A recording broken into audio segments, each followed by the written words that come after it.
What is up, everyone? Welcome in, welcome in. Sorry I'm late. My camera wouldn't work. What's the deal with that? We got it working though. Everything's good to go. We're good. There's a lot of stuff. I wanted to stream last night, but I figured I'd do it tonight because, you know, tomorrow is the park stream. So we'll be at a park tomorrow. We'll be at Magic Kingdom. We'll be hanging out there. If you guys want to see what Magic Kingdom looks like right before the summertime, come hang out with us. What is up, everyone? Oh, hi, Mark. Oh, that's what I gotta do. I gotta remind myself to do that. I need to write that down. I want to add like funny sounds and all that stuff. I want to be able to do all that stuff. I gotta remember. Tomorrowland Traveler, good evening, sir. Good evening. Remind me I need to send you the tracking number. So don't remind me about that. Unfortunately, I didn't send it off over the weekend. I'm gonna send it off tomorrow morning before I go to the park. So remind me about that. I'm gonna send it to you. Don't worry. I got you, bro. Okay. Brian, what's up? Pickles, what's going on? Who else? Is that everyone? That's everyone so far. Everyone else, there's Ninja Watchers out there, so I see you guys. Yeah, man, it's let me lower this just a tad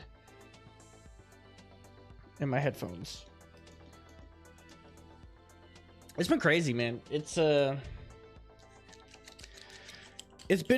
I just broke my pen. Yeah, absolutely, man. I got you, bro. Don't worry.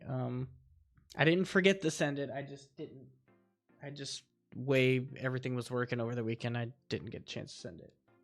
But I broke my favorite pen, and it sucks because it's like half broken anyway. It's fine. It's fine. It's fine. Okay. But yeah, we've had just a lot of news this week. And I know I like tangent. I go on tangents. I know that. I do that all the time. So what I need to do, there's a lot of stuff we got to get to. Hey, Amber. She's in the other room. She's downstairs. Hey, Amber. There's a lot of things I need to go to and I want to get to. And unfortunately, my head is just discombobulated with everything that I kind of want to go through. So I have a lot of links opened. Okay. So let me just try to get these squared away for you. Okay. I'll try to get them squared away for you. I just need to know which window it is. Oh, it's going to be on the small cam. Okay. It's going to be on the small camera. It's going to be on this one. So what we need is this. That's the one we need. All right. As you can see, we see all these tabs up here. It's just a lot of things we have to get to today. So, and the bad thing is I don't know what one to start with, okay? So we're just going to I'm just going to try to find some things that are kind of the same thing. We don't need this anymore. They're not streaming that no more. Okay. Okay. We have that. Yes, we have that. We have this, that. Okay, we have that. Okay, yes, there's some stuff on YouTube. Okay, there's a lot of stuff going on this week. Disney announcing Not So Scary Halloween. What's up, Sierra? Appreciate you coming through. We got popcorn buckets. We got dates and maybe some prices for these things. We have dates and times for the new Villain show and the Little Mermaid show, which technically I don't think I've ever seen, honestly, at Hollywood Studios. I honestly can't even remember what it is at all. I'm pretty sure I've never been there. But yes, first things first, okay? Let's lower this a tad. Just a tad, okay. Okay, we have a talking Mickey bucket, guys, okay? But it's coming to Disneyland, so I'm sorry to say. It's not for us, all right? Not for us. No bueno. Okay? Only to Disneyland. Only. I don't want this. Why does this, like, pop up? I want to be able to I used to be able to do this as a pop-up. It won't let me pop up the window. I don't care anymore. I give up. You see how? See, that's why I call today Tuesday night tangent talk. Okay, because I will go on tangents. I will have my old man rants. I will just skip to something else completely different that's not even on topic. Okay, but first things first, we got a new popcorn bucket. It is not coming to Orlando, at least that we are aware of right now. It is for Disneyland Resort in celebration of 70th anniversary. And a lot of people are actually saying that it's very similar to the Chucky bucket.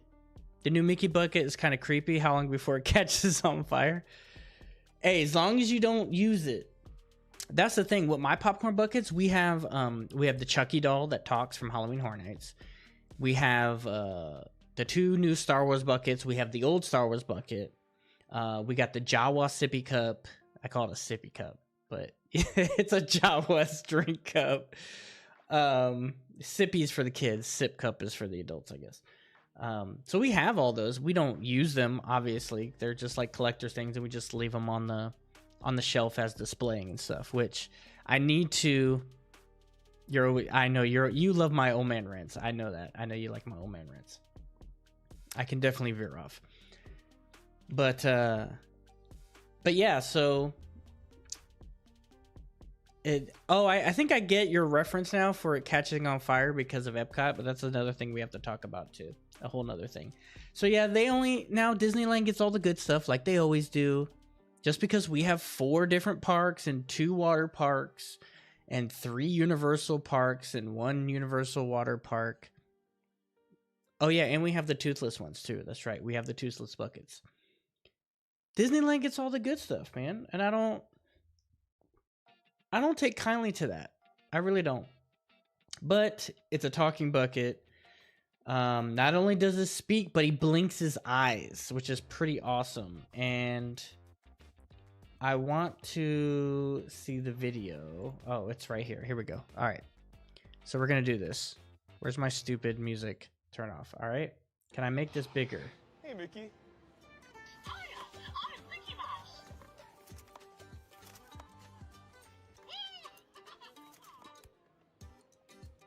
You're eating his brain. Short and sweet, right? He blink. I don't know why he needs to blink. He doesn't need to blink, but even still. But he talks, he blinks. That's pretty cool, right? I think it's like $50 though. That's the thing, which people are going to spend it. It doesn't matter. So I thought that was cool. That's a nice little quick thing. Okay, so we got Mickey popcorn bucket. That's fine. It's okay. It's whatever. It is what it is. They have their little 70th celebration over there. They can do whatever they want over there, okay? Yeah, he blinked. He blinks too. Imagine that. That's great. You know what's funny is our meet and greets with Mickey used to be able to blink and talk, and now I don't even think they do that anymore. But sure enough, Mario and Luigi and Princess Peach, and they can talk. So like, what's really good, man?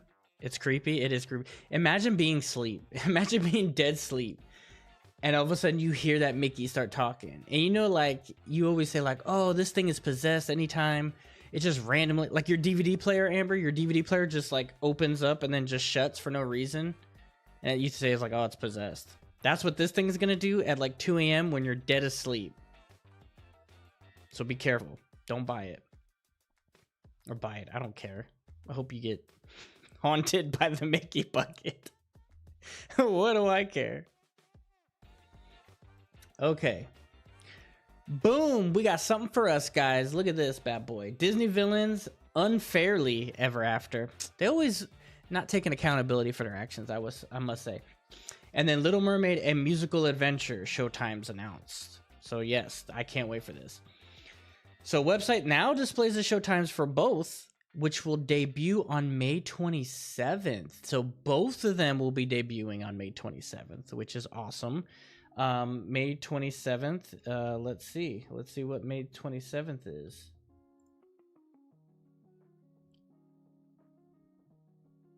May 27th is a Tuesday, guys. It's a Tuesday. Tuesday. All right. So Disney Villains will be performed at multiple times from 10 a.m. to 7 p.m. And the runtime was originally 40 minutes. There is as little as a half an hour between show starts. So the show might be trimmed to about 20 minutes. So that makes kind of sense. Makes a little bit of sense. That's probably better that way. Just because. But what's weird is that it's mostly every hour.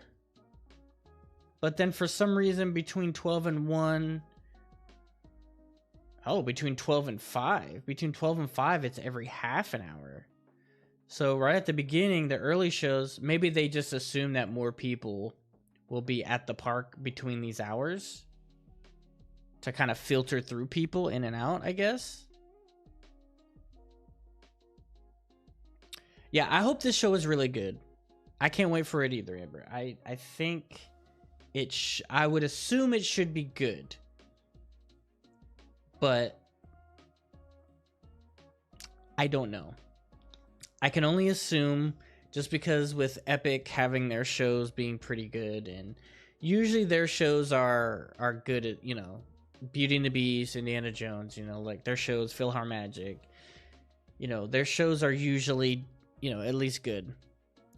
It is a lot of shows, yeah. It's way more than Beauty and the Beast, but granted, Beauty and the Beast is about 25 minutes. It's about a 25-minute show, roughly.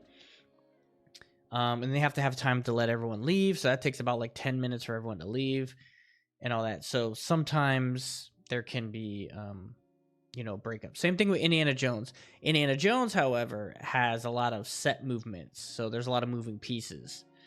So I can understand that only having so many shows. Whereas this is just like a little stage show, kind of like, because Lightning McQueen-ish. So it can run a little quicker. So hopefully it's a good show. I can't wait for it. I think it's going to be pretty decent. So I'm actually looking forward to going there. So I'll probably actually be there on the 28th, more than likely, just because it just makes sense. Next week, you feel definitely prefer the show over Cars. Yeah. I feel that way. I feel like a lot of the villains don't get a lot of play, I guess you can say. They're there usually, but they're not kind of as much as in the forefront unless it's like Halloween or something.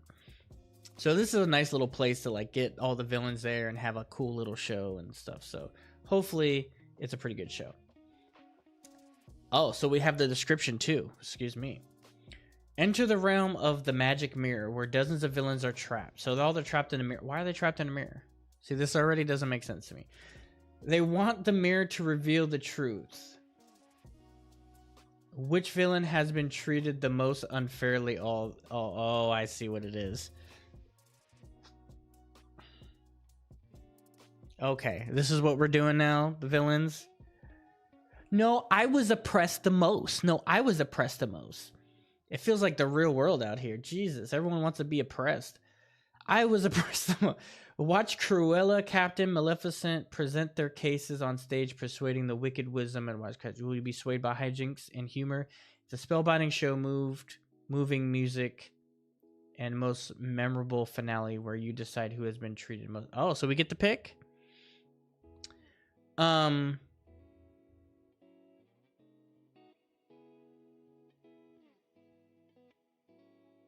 Okay. So it just says them three. So now it's Cruella, Captain Hook, and Maleficent. That's only the people presenting their case. I thought we would have more villains. In the picture, we have more villains. We have Hades. There's Jafar. There's Scar. The Queen. Oh, wait. No, that's Jafar. Who's this? Oh, that's Ursula. That's Ursula. Where's Dr. Facilier? Huh? Where him at? Where him at? Where's the evil queen? I guess no one cares about the evil queen. She's the one that has the mirror in the first place.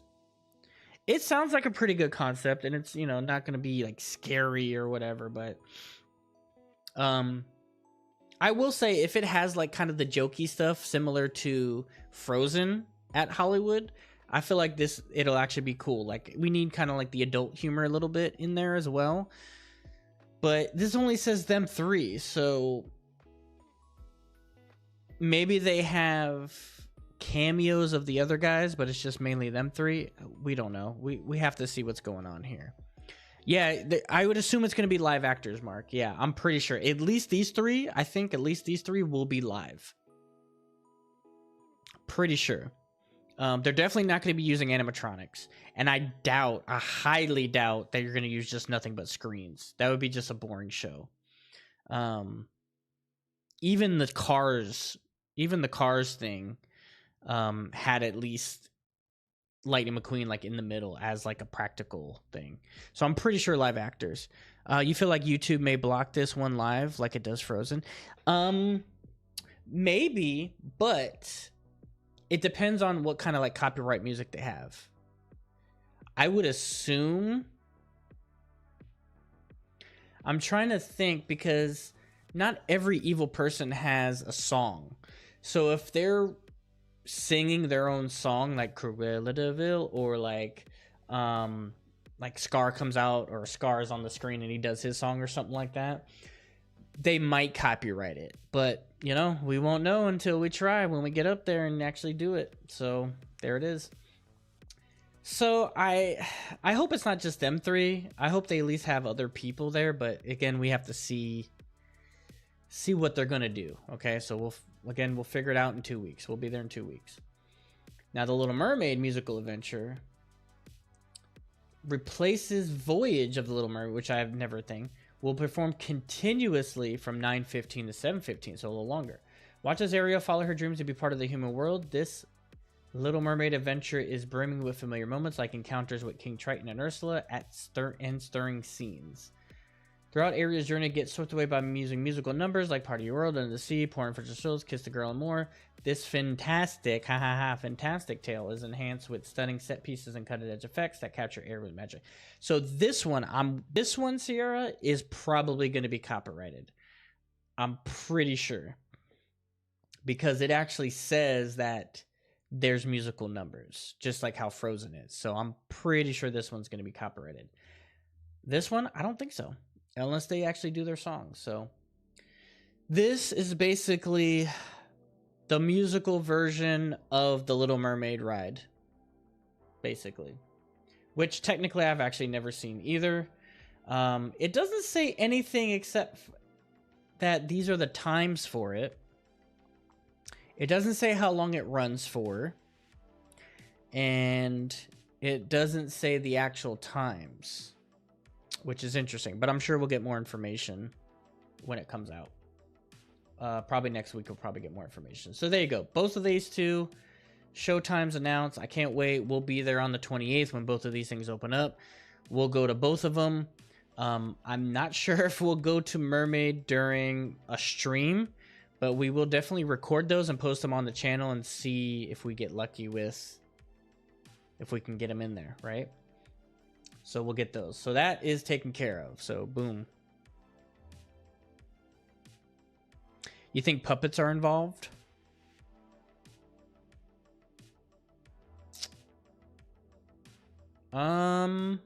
Good question. For which one? For both? I would assume they might have some practical, some human, and some screens. I would assume they have a combination of all three. That's usually what makes things kind of like the most interactive. Like seeing like how Epic does it, I feel like they will actually do something similar. I feel like this musical will probably have live people and a combination of like people in puppets or something like that. I don't think it like straight animatronics or anything like that, but I feel like it's going to probably be a combination of those things maybe. So again, we'll see.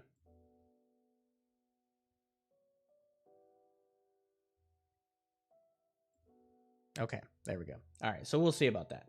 So there it is. Boom, boom, boom. Okay. Okay, so yeah, so this is the same thing. It just poster shows for this. Okay. Does it do it? Okay, it doesn't do it for that. All right, so we don't have to worry about that either. Okay, boom.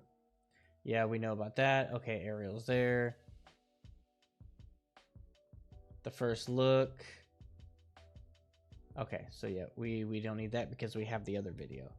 Okay, that's the YouTube. Okay, so we have that. Ticket prices. Universal. Okay. So we'll break this up. All right, let's do... Where's it at? Let's do this. Okay. No, let's do this first. Okay, guys. Hope they aren't taking inspiration from Nemo. Oh my god, please don't. Let's not do that, guys, okay? Let's not do the Nemo thing again. It's a good show. It's just weird because the puppets are... Yeah, it's just weird. Let's not do that. Let's not do that, okay? All right, so breaking news this week. Mickey's Not So Scary Halloween Party 2025. Dates announced. Tickets on sale soon. You've heard it here. You've heard it here, guys. We're going to have the good... Why did they do that to Jafar? Why do they give him that face and then he can't talk? Like the whole cool thing about like villains is that like they roast you and stuff. Like look at Igor and Invisible Man. And villains like Cruella and Maleficent and the Evil Queen, like they don't have puppet faces, so they can actually like talk to you and kind of like mess with you and stuff. That's like kind of the best part of those interactions, you know. At least I feel. But Mickey's Not So Scary Halloween Party will run from August 15th through October 31st. Does anyone remember when they started last year? Was it around August? Was it like the end of August, I think? Does that sound familiar?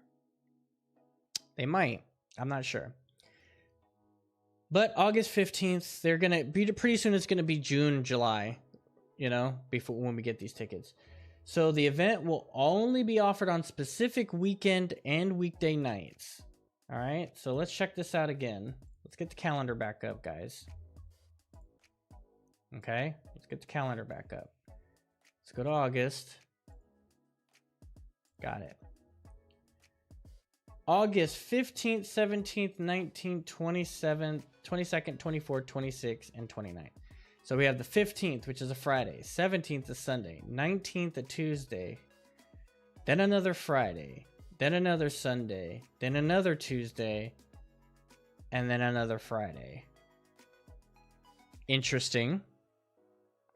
Interesting. Then we have September. 2, again. 5, you see a trend here. 7, 9, 12, 14, 16, 17. Oh, wait, no. I'm skipping. 14, 16, 19, 21, 23, 25. Ooh, Thursday and Friday in September. Then 28, then 30. Then we have October 2nd and 3rd. So eventually, so usually it's Friday, Sunday, and Tuesday. And then eventually goes Thursday, Friday. Then in October, 5, 7, 9, 10. Then we're skipping a Sunday and going to the 13th. That might be a typo. 13th, 14th, 16th, 17th, 19th. Then the 23rd, so it skips a whole couple days. 24th, 26th, 28th, 30th, and 31st. I believe that might be a typo. I believe that 13th might be a typo. But I can't be sure. But I'm pretty sure it's a typo. Hey, how you doing, Bathana? What's up? So keep in mind that in August, the Halloween party will be offered on Tuesdays, Fridays, and Sundays only. There's also a case for September, except for one Thursday date. In October, guests can attend every Friday, Saturday, most Mondays, some Tuesdays, and Wednesdays. I could have just read it. It would have told me. Party tickets that vary per date will be available for purchasing starting May 15th, in 2 days, for Walt Disney World Resort hotel guests. What's that about? Tickets range from $119 to $229. A slight increase. What's a slight increase, everyone? I assume progressively more expensive. Yeah. Tickets will be able to start on May 22nd for all other guests. Ah. So how do you... Okay. I'm not a hotel guest, so it doesn't even matter. Annual pass holders and Disney Vacation Club can save, $10 for select dates. $10. That's awesome. That's not even 10%. It's not 10%. Like, what are we doing here? What's going on here? Is it that difficult? I don't get it. $10 isn't nothing. Okay? It's nothing. $119 is not a bad price. $229 is insane for one night. Especially since it's going to be packed. People love going to these things. They'd rather not go in the daytime. They'd rather just get the tickets for the Halloween party and go at night. And they'll be able to experience the nighttime shows and the rides at the same time. So that's why I don't normally go. That's usually why. I do need to change the color of that. I want to change the color of the font here because it's not...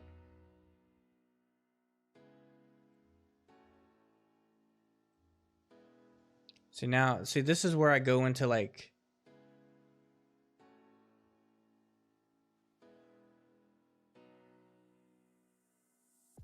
How can I turn this?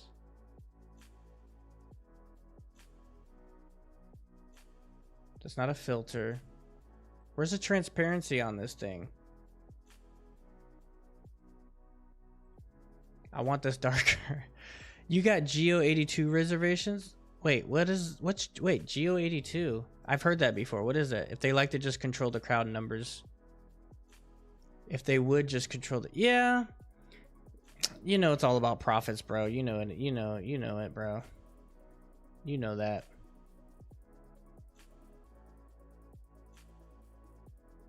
Oh, here it is, the color block. Here it is.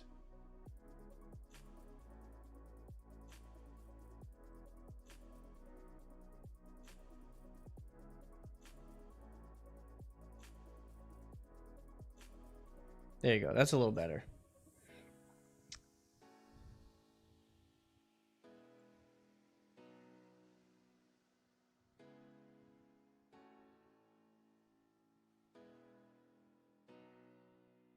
Oh, that's right. It's the Spaceship Earth Lounge. That's right. True. So now it's completely white. You see how I'm just messing with stuff and I don't even... There it goes.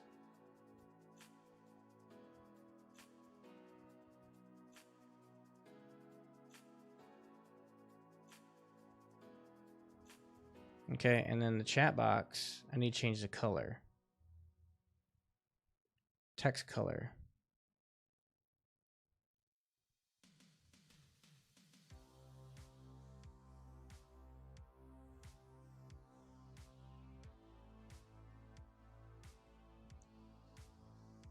Where's...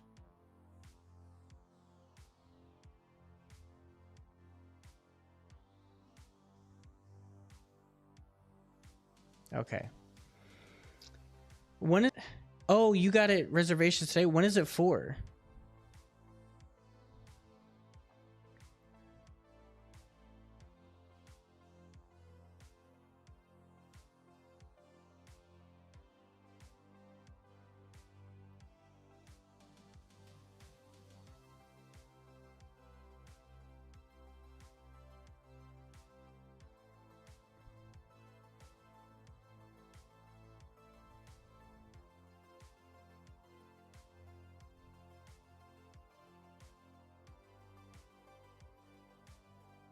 You couldn't get in until July 3rd.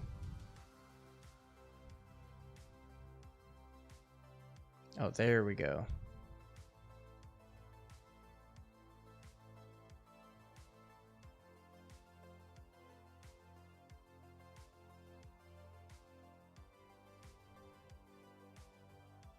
There we go. Okay, let's see if that fixes it.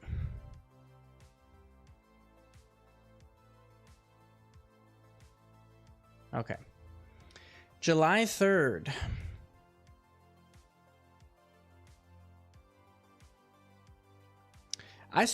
They're just always, I just feel like they're always just, it's a money thing. It's always a money grab. You know? Just give us something, you know? Don't, I gotta pay for a lounge or I gotta do this, like, you know what I mean? Just give me something, you know? Don't get, you're putting another DVC lounge in Magic Kingdom where you used to have the little shooting range for Frontierland, you know? Oh well, it is what it is. So we're saving $10 for annual pass holders. Whoop-de-doo, right?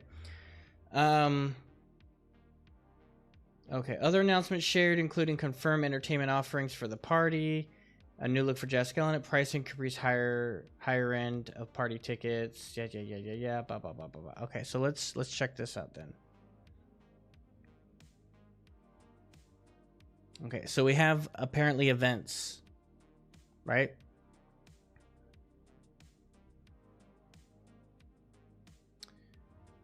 Okay, this year's event will feature character greetings like usual, Jack Skellington and Sally. Yep. New for this year, Mickey and Minnie will meet at Town Square Theater together in their Halloween costumes. Nice, okay. More characters encounters, including wearing special costumes. Okay, that's cool. I like that. All right, give me some extra stuff.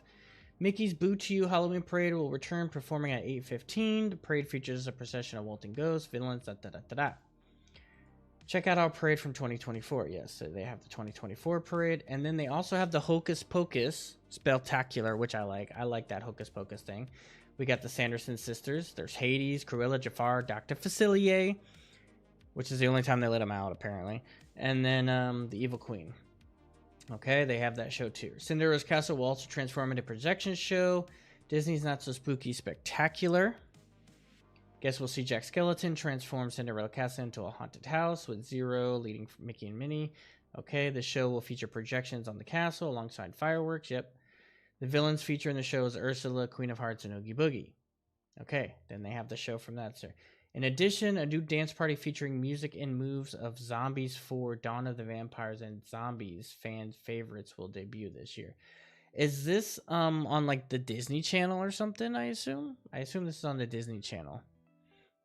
Okay, we got Trick or Treating will return. Guests will encounter some familiar and friendless features. Each guest will receive a complimentary treat bag. Guests with food allergies can grab a teal bag. Okay. Trick-or-treaters will not have to wear a costume to get candy, but guests are encouraged to dress up. Ooh. We have ride overlays. Space Mountain in pitch black with spooky soundtrack. Tea Party with special lighting. Monsters Laugh 4 will offer fun jokes with the Halloween twist. Okay, and we got Mickey's little Halloween outfit. Okay, more to come. Blah, blah, blah, blah, blah. Okay, so we have that now. Okay. Then we have this. Okay, we can get rid of that. Jack Skellington looks like Jack Skellington now. Imagine that. We're going to put mute on this. Look at Jack Skellington.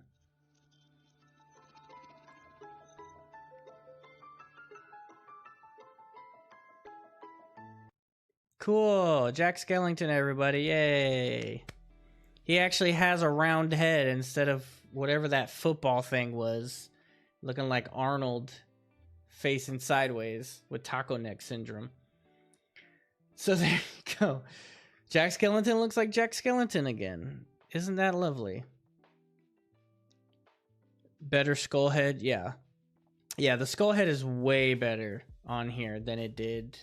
That just looked weird. Like, I don't know if like Disney was just has he always been like that? Like, how long has he been like that for? Because I feel like if he's been like that for way too long. I feel like he's been like that for way too long. Okay, so not only that, okay, they talk about the pricing. So Disney has revealed a massive jump in prices for 2025.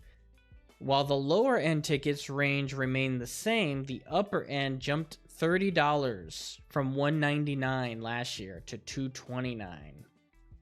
The increased pricing comes with no major updates for the party, but also has the heels of the event selling out last year. Simply put, the guests haven't reached their limit yet, but this year's pricing will surely put them to the test. You got, yes, definitely. Not so scary Halloween party takes place between nights. And then it does the ticket prices, discounts, annual pass holders only $10, blase, blase. Advanced purchase window for guests going to these hotels. Those hotels only. Okay? So keep that in mind. Maybe Mickey's literally saying $230. He said, boo, $230. Be scary of $230. But be careful. It might be your last meal. No, we have to see that though. Okay, we gotta show that next. Okay. So we're gonna show that next. Okay, we don't need that. That's just another thing. Let me just make sure I have everything. Okay. Okay, I gotta see this. We gotta see this. Okay, hold on. Hold on, guys. You're gonna enjoy this. You're gonna enjoy this. Where is it at? Okay, okay, here it is, here it is, here it is, here it is, here it is. Fresh off the press. Hold on, let me find this though. SNL last meal. I need a better one of this.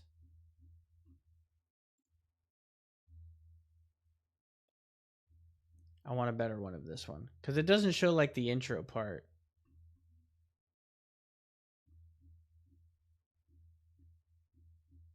Come on, baby. It's not gonna show it. Where did I find it? It's got to be on my profile somewhere. Hold on. Didn't I save it twice? I usually save things twice. I did save it twice, but not in the same. Okay, all right. We'll just watch it. We'll watch it, okay? Okay, because Epic Universe is now open, pretty much. SNL did a skit basically about Das Steakhouse, which is pretty hilarious. So we're going to watch it. All right, let's watch it. It's just dumb. It's like her face that she does in her eyes. It is kind of funny. But I thought that was interesting. And that is very loud. Sorry. I'm sure that popped in your ears like insane like. But yeah, I thought that was funny. Okay, next. We got a lot of things. Let me lower this. I don't know why it's so loud in my ear.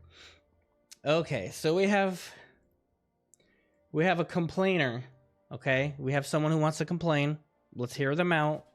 Let's find out what their beef is. Okay, we don't want to throw them to the wolves just yet, guys. Okay, let's figure this out. Monsters Unchained review. A thrilling face-off with classic monsters fall just shy of greatness at Epic Universe. I would assume they're probably just complaining. They're just complaining that it's breaking down or something. I can only assume that, right? A theme restaurant gone wrong. Yeah, it's. Oh, is that what it's called? Because I can never find exactly what it's called. But anyway, here we go. Universal Epic Universe set to have its grand opening May 22nd, but we have attended early preview opportunities to experience Universal's third theme park ahead of time. To help you decide if the visit of Universal Epic Universe is worth it, we'll have a series of articles that explore the new theme park attractions and experience within it. We already have an initial review of Epic Universe that explores what you might expect to find, but with more visits under our belts, it's time to deep dive into the rides experience, restaurants, and more. In this article, we're going to review the highly anticipated Monsters Unchained. Okay, so now they're gonna break this up. How long is this? Jesus, look at this. Look, Jesus, I gotta read this whole thing. Oh my god. Okay, let me just get to where's the gripe. Okay, we don't have to need the backstory. We already know what's happening. The queue is great. Okay, where they expect me to read all this?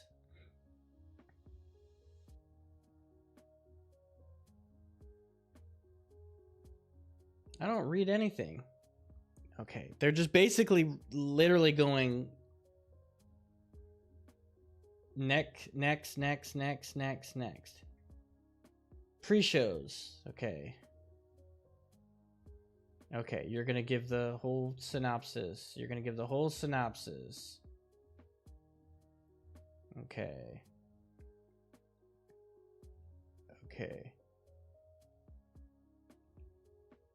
The ride review.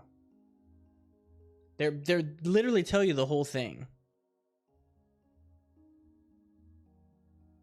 And this is why they can warrant multiple just... How long is the attraction? Who wrote this? Who wrote this? No one cares about vacation planning. Blog Mickey.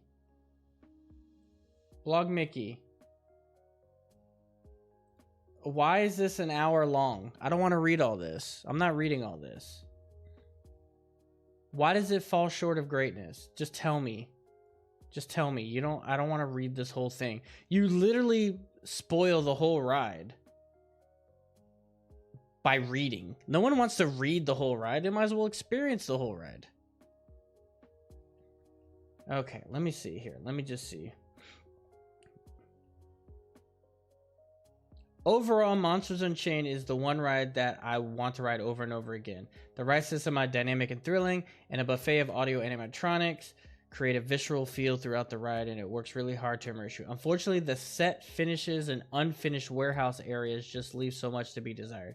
I gave Battle at the Ministry the top spot in my Epic Universe ride ranking simply because they took care to cross the T's and dot the I's throughout the experience. Monsters Unchained is a thrilling face-off of classic Monster Service, but it falls just shy of greatness. Wait.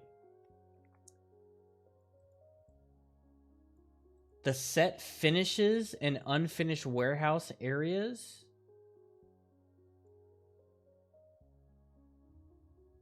Where do they see that?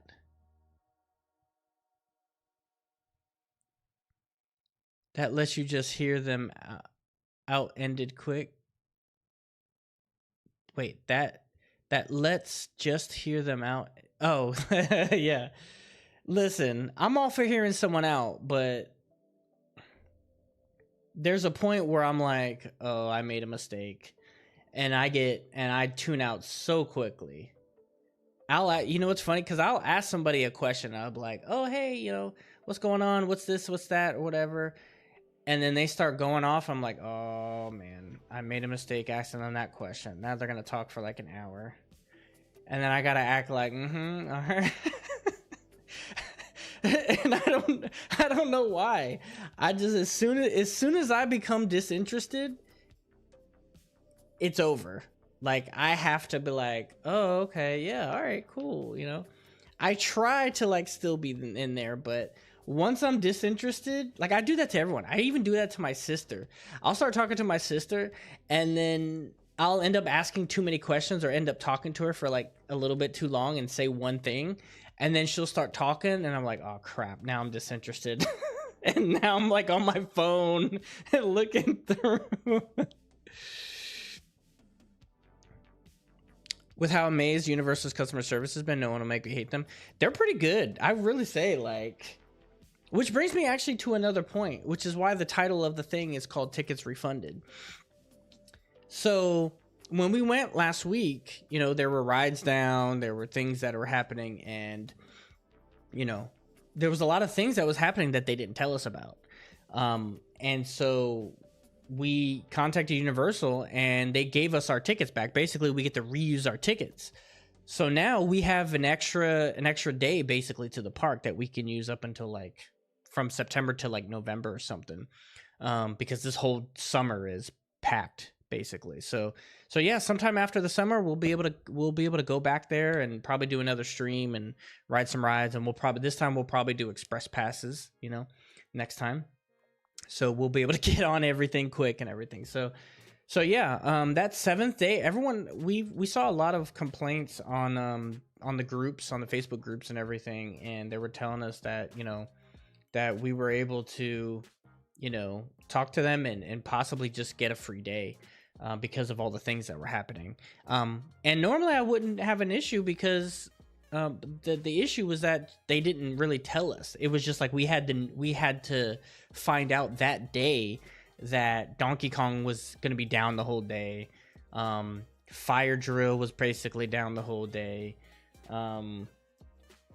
There was one other that was kind of down a little bit, but Stardust Racers was down all day for whatever reason, whether it was maintenance or otherwise.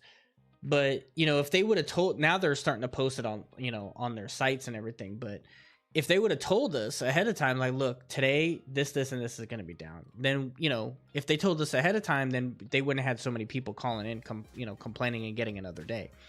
So yeah, but they were really good. They didn't cause any issues. Everyone at the park, when we went, everyone was good at the park. All the cast members, the characters were great. Like, you know, we didn't really have any issues there. Everyone was pretty accommodating, and like, as far as the experience itself, everything else was fine. It was just we had those issues with some of the rides not being open, you know. So that was cool. So we get to go another day now. So basically, they're just saying the set finishes and unfinished warehouse areas. I don't know what unfinished warehouse areas. So I guess they're, you know, they have to touch up, I guess, some things in the queue or something. I don't know. Who knows? But basically, who wants to read a spoiler when you could just watch the spoiler? So there's that. So we have that as well. This guy, okay. This guy. I wonder if we should just watch the video, because there's a video on here. Okay, let's talk a couple of Universal things though, real quick. So now Universal is adding, because there are certain places that have the lockers inside the rides. And since the lockers are inside the rides and it's dark, you can't really take the picture that well. So they've added lighting to the locker facial recognition, which is a good plus. Personally, I feel like those cameras aren't really that great to begin with. I'm not sure why those cameras look kind of crappy. I'm not sure what it is. Maybe it's just the screen or something. I don't know what it is. But anytime I like see the image on the screen of what the picture is, it looks old. It looks older than Soarin'. Like, that's how old the picture looks. And maybe it's just like not digitized enough, or it's not like pixelated or so. I don't know. It's like non-pixelated. But they added locker lights to the lockers, which are pretty cool now. So now you can scan your face and everything in it, and you can see it. So that's pretty good.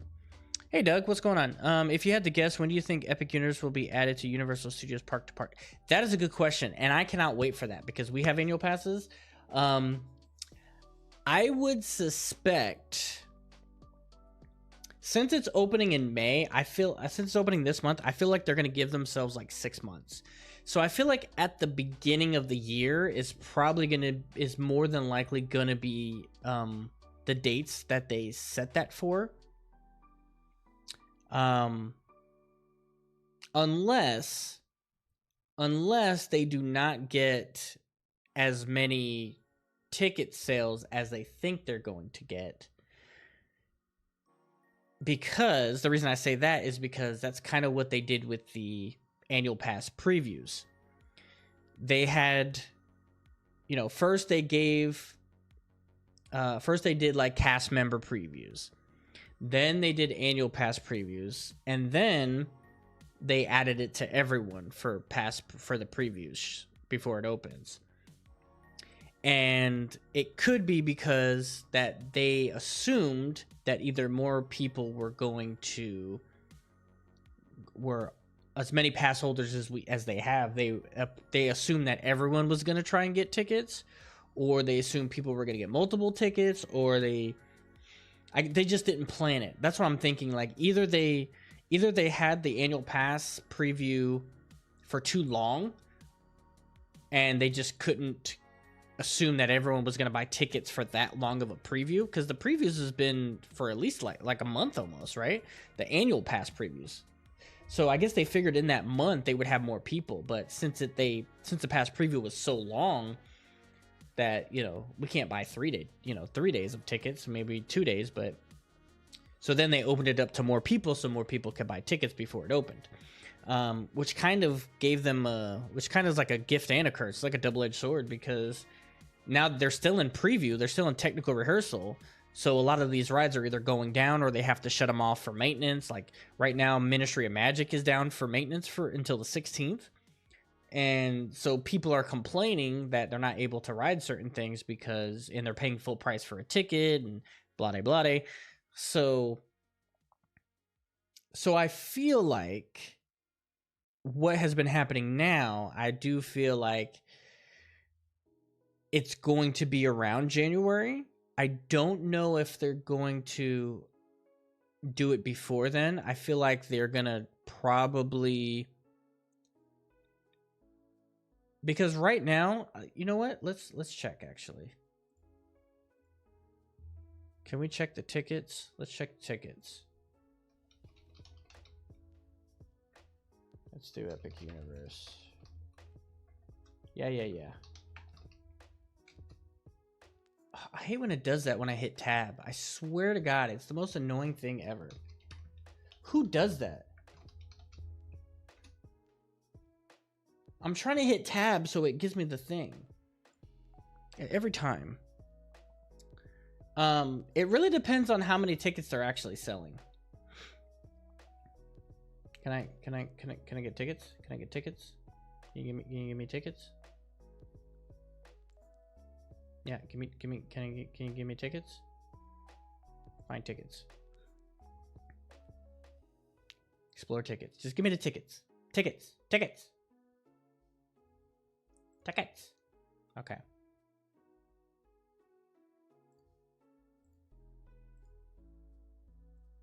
One park. No, we don't want a preview ticket. We want a regular ticket, okay? We'll just do an adult. We'll check right now. We'll see what's going on here.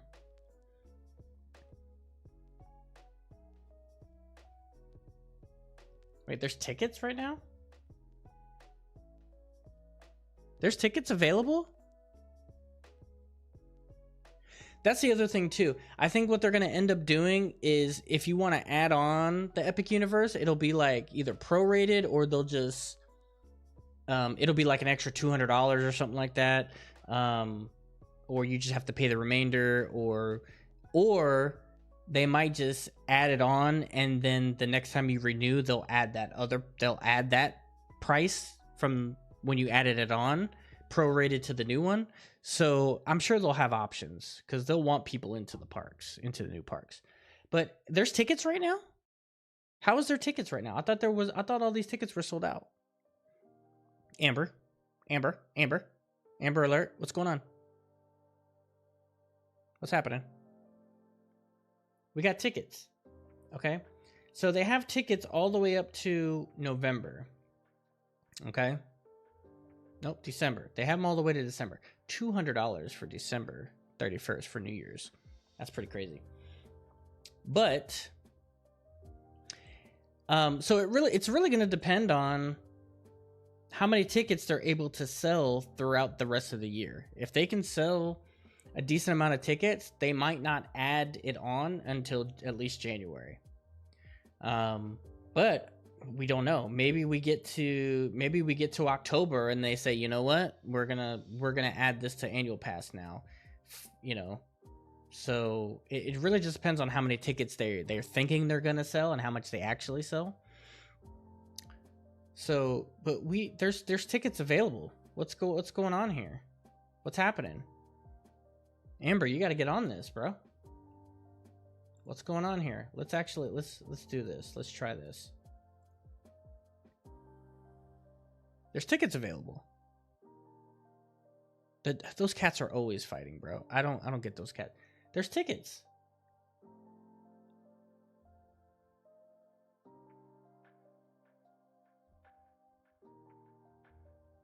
Well, I was saying Amber Alert because there's tickets. That's why I was given the Amber Alert.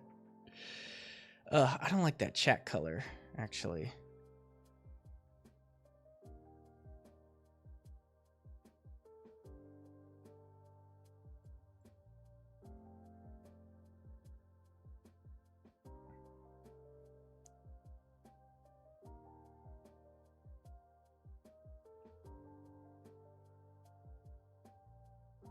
Amber the referee. Yeah, she's the referee. She's always the referee for those cats. Search for 6? Okay, I'll search for 6.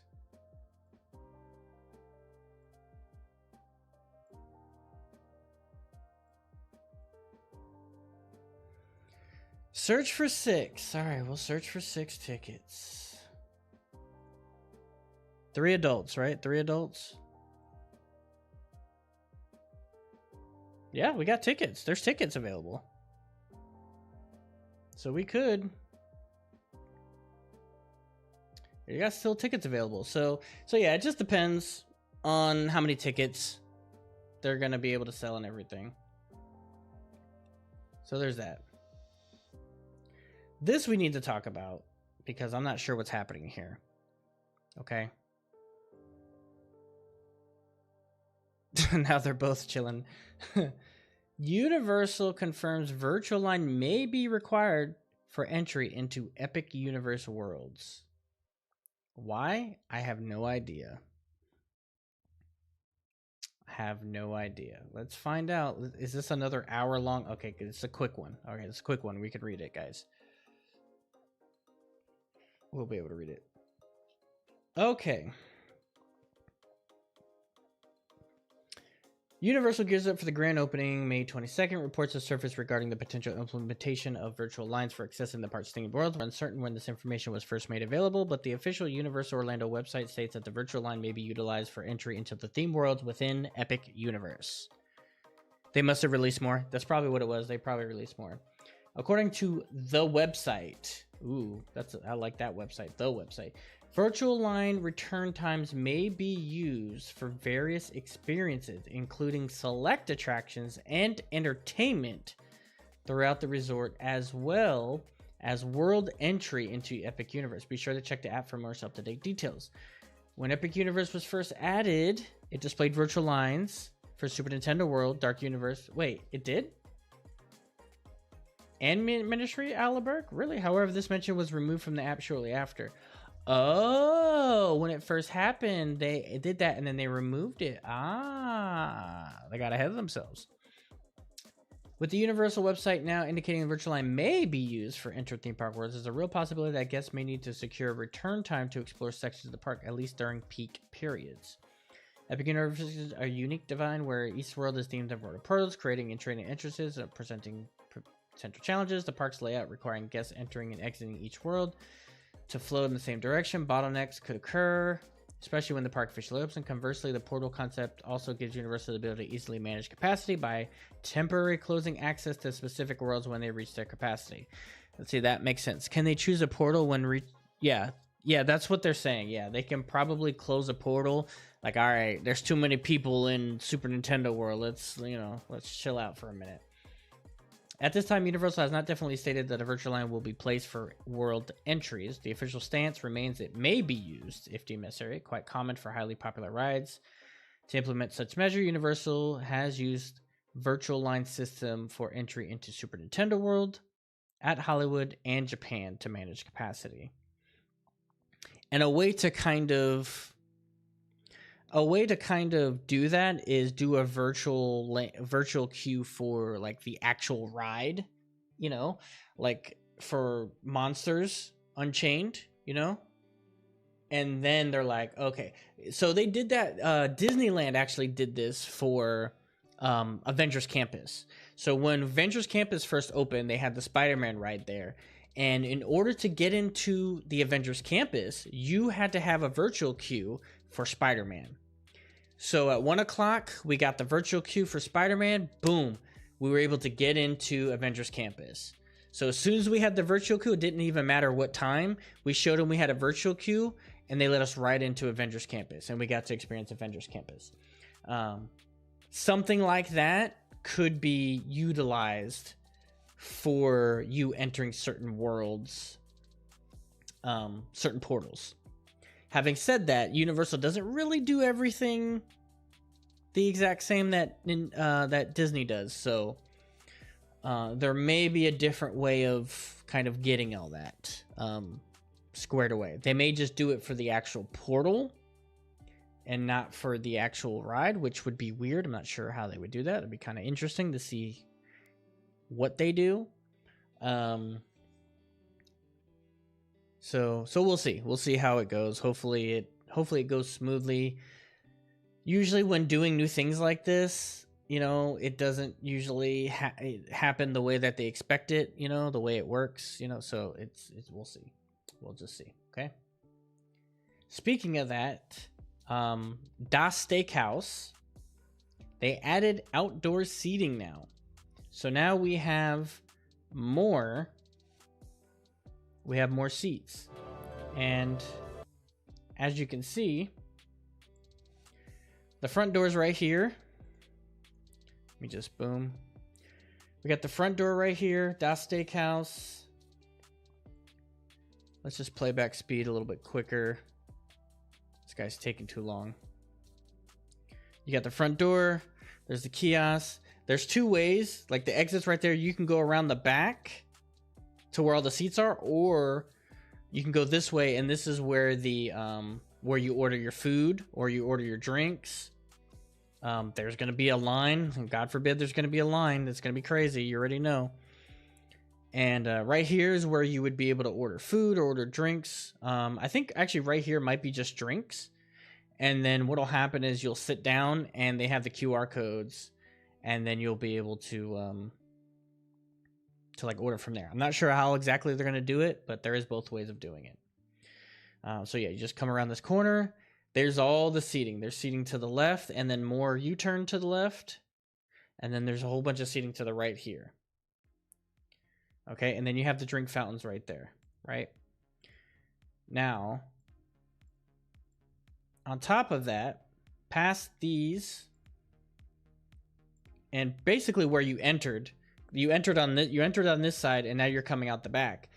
Now they are adding seats right here in this little outdoor area. So they have more seats here, which will help with capacity. But who wants to be outside? It's going to be hot. No one wants to be outside. Everyone wants to be inside. But that's where these seats are. These seats are out here now. So they actually add, did they have a bench there before? There was not a bench there, was there? Oh, there was a bench there. Okay, there was a bench there. So yeah, they have seating all around here on the outside, which, you know, that's just drinks. Food is mobile order. Okay, yeah, that's just drinks. Okay. Okay, so there you go. We have more seating for Das Steakhouse. I cannot, you know what's so funny? You know what's so funny? I'm a little bit of a I get, sometimes I feed off the energy of other people's misery, right?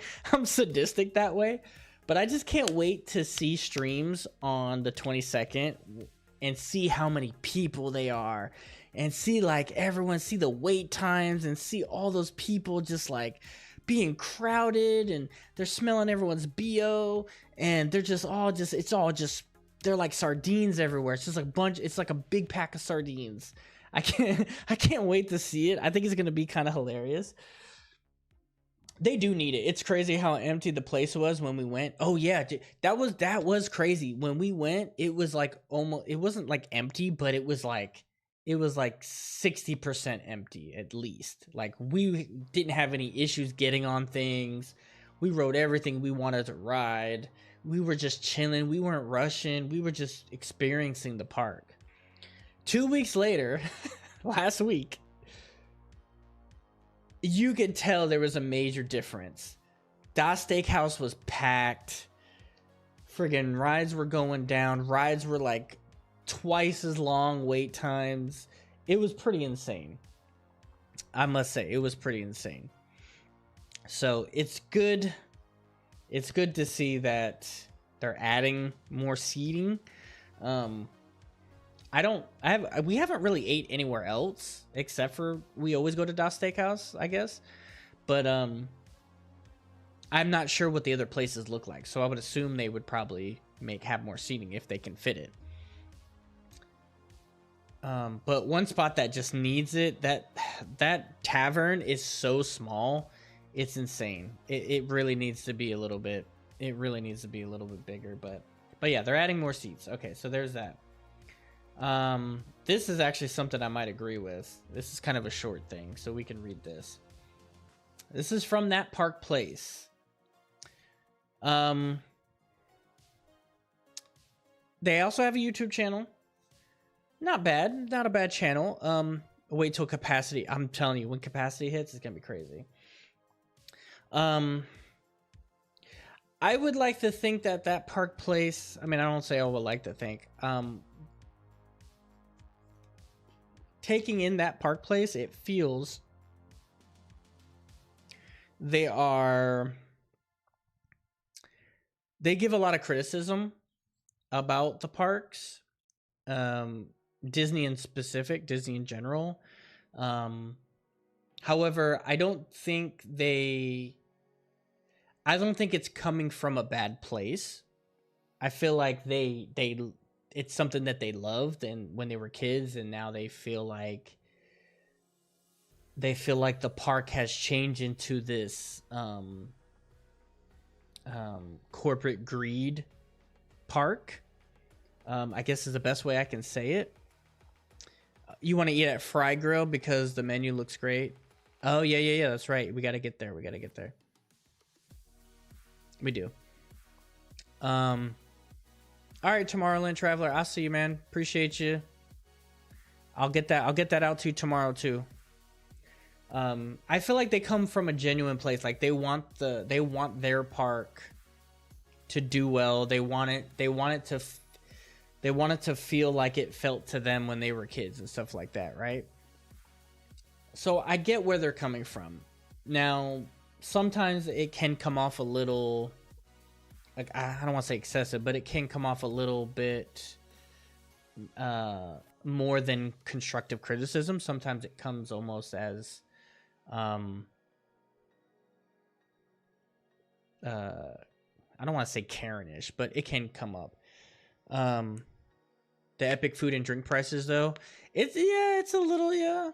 I got that little drink, the mocktail with the little whatever, what is it called? The vial or something, whatever. That drink was actually pretty good. And it wasn't too much for it too. I mean, it is like a basic little kind of cup thing, so it wasn't too much more than like a mocktail, but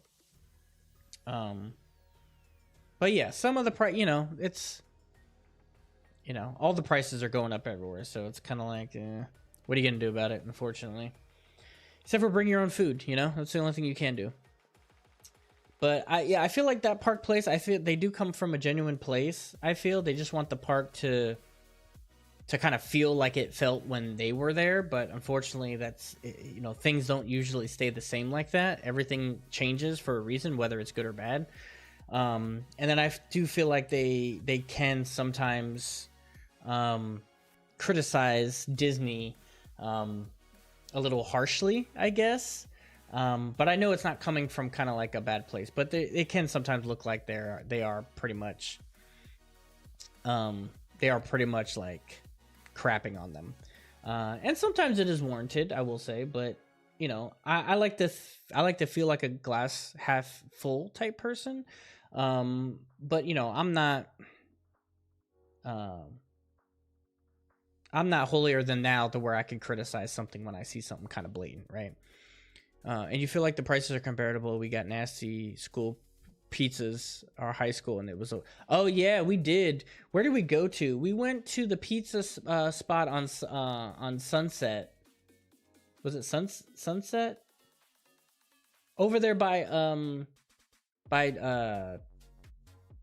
am I blanking? Tower of Terror. Right there where the kitchen sink is, where you get the ice cream, over there. Yeah, we paid $50 for that pizza, and it was not great. It was not great.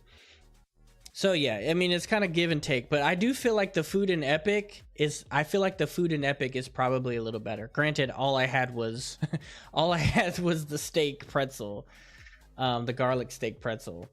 I haven't really ate anything else from there. But that really fills you up. It's bread, it fills you up. It's good, you know, you get that garlic in you and everything, and it filled me up, and I was good for the rest of the day. I didn't really have to do anything. I just ate that, and it was like what, $10 or something. But we're gonna hear out Park Place. I do watch them from time to time. Sometimes it can be a little bit overwhelming, where you know everything I see, you know, every time I see a video, it's always like, I don't know if it's clickbaity or what, but it always feels like they're always criticizing something, right? Whether that's a good or bad thing, I'm not sure. You know, again, I don't know them personally. I would assume that they are only giving that criticism because they want to see the park do well, and they feel like they've been, you know, kind of cheated on. It was beyond not great. It was nasty. Yeah, it was. They feel like they've been cheated on. You know, they feel like that Disney has let them down, and I completely understand that, because there's things that I don't like too, but it's just like I try to feel more optimistic about things. But nevertheless, let's read this opinion piece. Epcot is no longer a family theme park. It's been taken over by rowdy, entitled adults. Just by reading that, 100% I agree with them. I already know this is something I'm going to agree with them. As many times as I see someone, I like to call them winos. As I see these guys, people in general, just completely, they just want to drink around the world. They get drunk. They're loud. They're always yelling about something. You know, every now and then someone will jump in the water or a pool or a lake, or you'll see people, you know, sometimes foreign people will do this too, where like they just feel like, oh, it's a thing, it's a little fountain of water, I'm just gonna put my feet in there. Like, what? Who does that, bro? You're at a theme park. Like, don't do these weird things. But anyway, all right, lovely. There's a video making rounds TikTok right now that perfectly captures everything wrong with Epcot has become. 9 full grown adults in Epcot with drinks in hand, shouting the Star Spangled Banner in front of the American Pavilion as though they were frat boys on a bender, culminating in one of them leaping into the decorative fountain and sloshing around like a Vegas pool party. Really? Let's see it.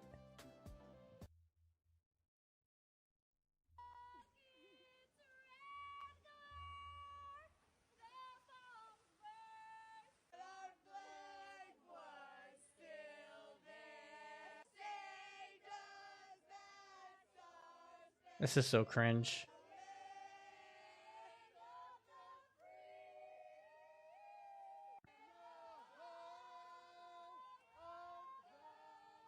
I was really hoping that he would trip in and not. Aw, poor guy. You're banned. You're banned.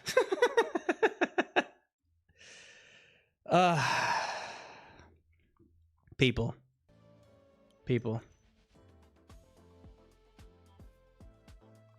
Yeah, Epcot is Magic Kingdom for drunk adults. That's all Epcot is. It's just for winos. That's it. That's all it is.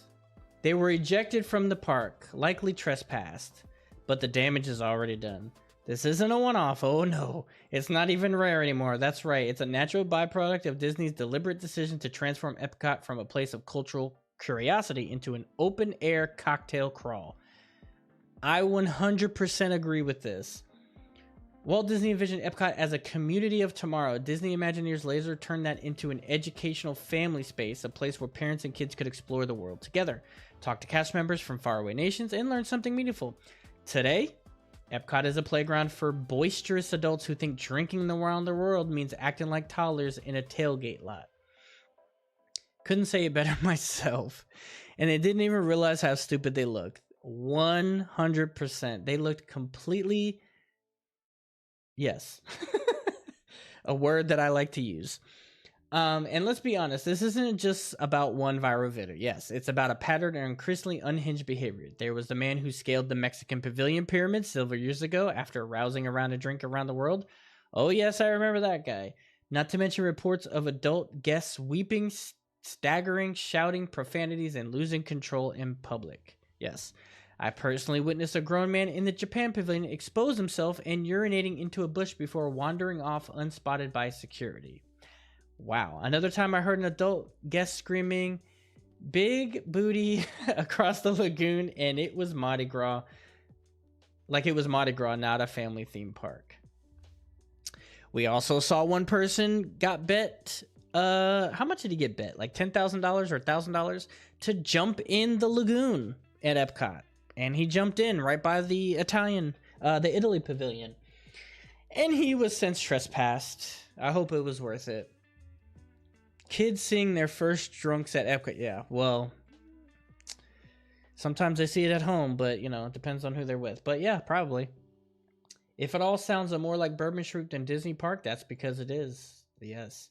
And now Disney is growing even further, bringing a full bar to Magic Kingdom. Yes, the once dry heart of Walt Disney World is becoming just another spot to guzzle overpriced cocktails.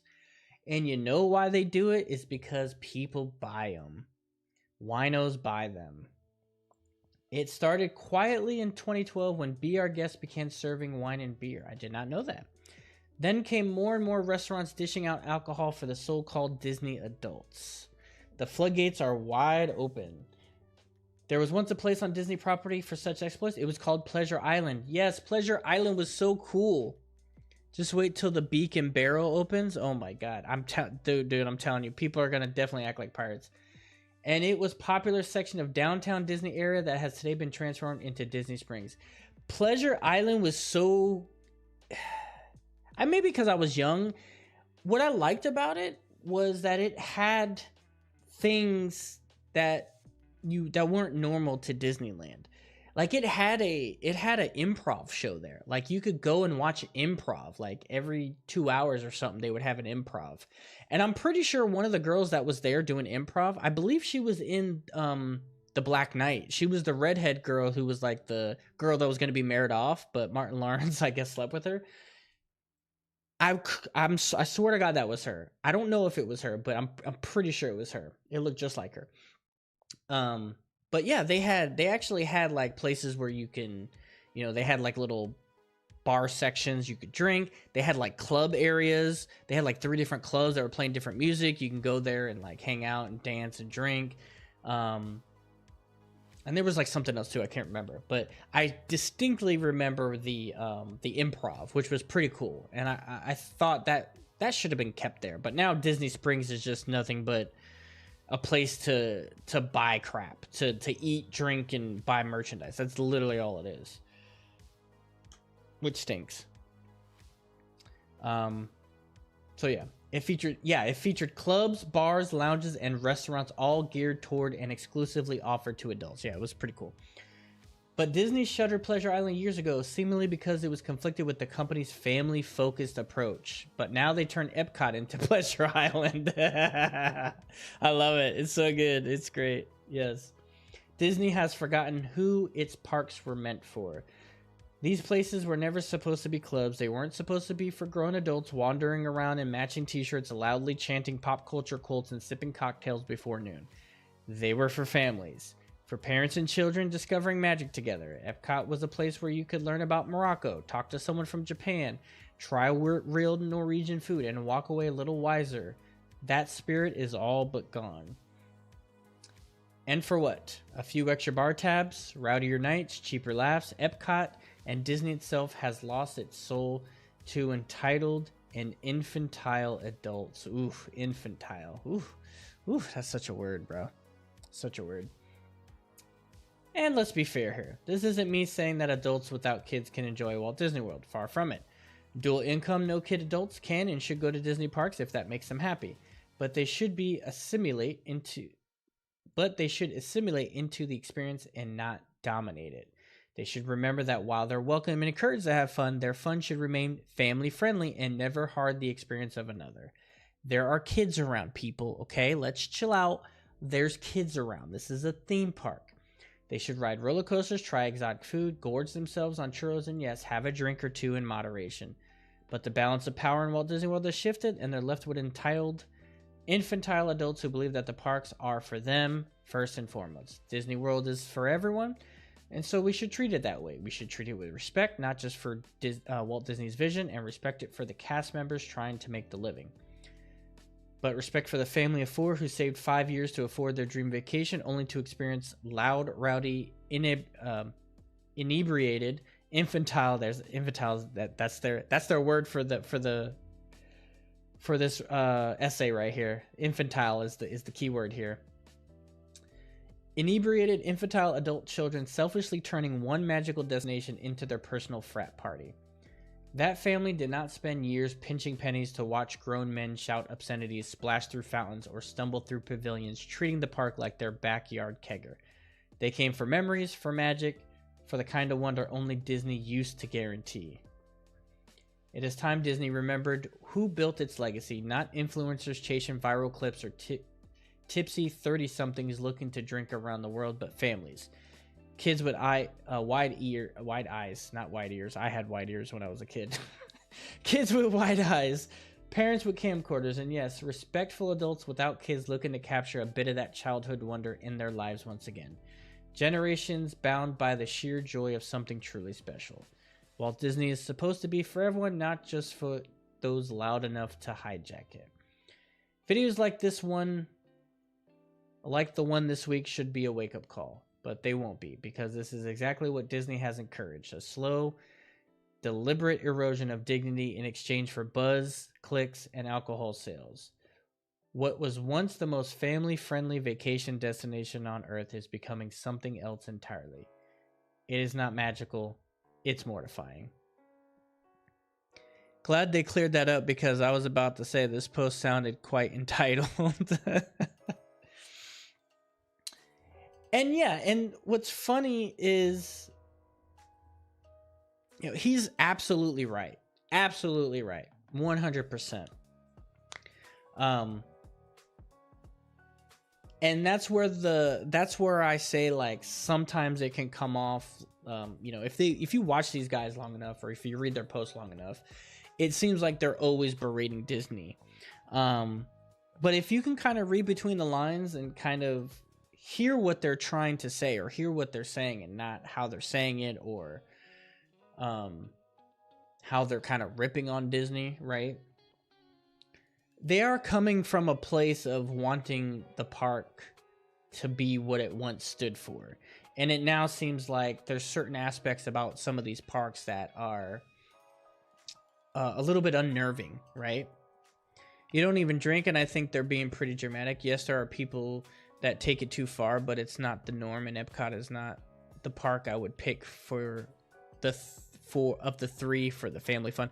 That is a good point, and that is a good point. I would say that Epcot is the least accommodating for kids. Definitely avoid Saturday at Epcot. Oh my God, you don't even. Saturday at Epcot is it's a speedway NASCAR drag show. It's a cluster. Okay.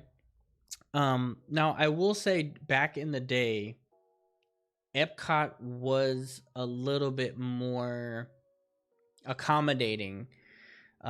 When it first opened up, it had a lot of like cool things like technology. They used to have the Innovations East and West, and let me see if I can pull it up.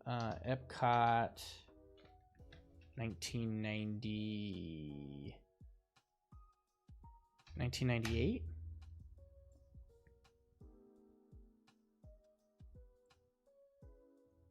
Is it here? They used to have the Innovations East and West. They used to have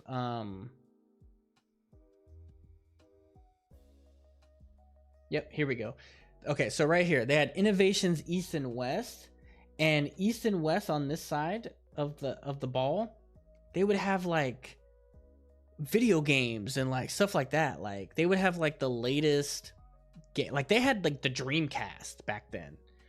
When the Dreamcast came out, they had it like a month or like couple months or something before the park even, before they even had, you know, before it even came out. So they had like cool things like that. I'm trying to think if anything. Oh yeah, they had the Wonders of Life in there, in that little place that no one uses. Wonders of Life. That was where they had Body Wars, where like it was just like the, what was that movie? Was that movie called Body Wars? But I forget what it was, where the guy got into a ship and he shrunk down and he went into the guy's bloodstream. I forget what that movie was called. Hey Felix, appreciate you coming through. Thank you so much. Thank you so much. So yeah, they had the innovations. You know, they still had the Test Track opened up in '98. Horizons, which I don't think I've ever rode Horizons. If I did, I don't remember it. But that is now whatchamacallit, Mission Space. Universe of Energy, the Ellen show with the dinosaurs, that was always cool. We used to watch that. The Living Seas, I don't remember what the Living Seas looked like before they added Nemo, but I would assume it was just like looking underwater or something, right? Journey into Imagination, that's always a great one. The Land, Living with the Land is it's always been there. They didn't, by then, what year was this? This was like 95, I said. They didn't add Soarin' yet. Canada doesn't have a ride, they never did. United Kingdom doesn't have a ride, they never did. France just has the Impressions of France, they didn't have Ratatouille. Morocco never had a ride. Japan never had a ride. They still have the American Adventure back then. Italy didn't have a ride. Germany didn't have a ride. The Outpost didn't have a ride. China has the Wonders of China, which no one ever watches. Norway had Maelstrom, that's turned into Frozen. Mexico has the El Rio del Tiempo boat ride, that's basically Grand Fiesta Tour now. You mean Inner Space with Dennis Quaid and Martin Short? Yes, was that it? I think that's what was it. Yes, I remember those guys. Yeah, they injected him with whatever, and then like the little ship was inside his body, like doing all kinds. Yeah, that was actually a cool movie. So yeah, like it used to be kind of like cool, like as far as technology, like this area would be like the technology area, like innovations and future past and all that. And then the World Showcase Lagoon would be more about, you know, learning about like different cultures and stuff like that, right? And now it's, yeah, and I mean, now I agree. It's just turned into, you know, it's more for adults, really. It's not really a place that I would take really kids unless you want to ride. Like literally the only thing is I would want them to ride Guardians. I'd want my kids to ride Guardians, and probably check out like Soarin'. That would be probably literally it. Maybe Ratatouille and Frozen because those are newer rides and whatever. But other than that, they don't want to see about other cultures. Like maybe my son would want to check out the Japan Pavilion and see all the Nintendo stuff and the Pokemon and all the anime and all that. But that's it. There's nothing really else for them, you know? But yeah, there you go. There's that. And again, there's the guy. Does it say? Let me see here. Guess Kelly also texts below. They're saying this is definitely not as going as planned. The video did not include any details of whether a man was questioned, merely escorted. Guess the Epcot. Okay, yeah, it doesn't say. I just want to get that. Okay, so we have like one or two things that we have to get with too now. Okay, there's one or two videos left that we have to do, so we have to watch this on YouTube. So let's see what's happening here. With me backstage for a sneak peek, we're gonna surprise the cast. First off, I just want to congratulate all of you. Okay, so before Jodie Benson herself, the original voice of Ariel, is super excited to see this show in the future. So, Jodie Benson. So I guess this is part of the people that are working on the Mermaid show here.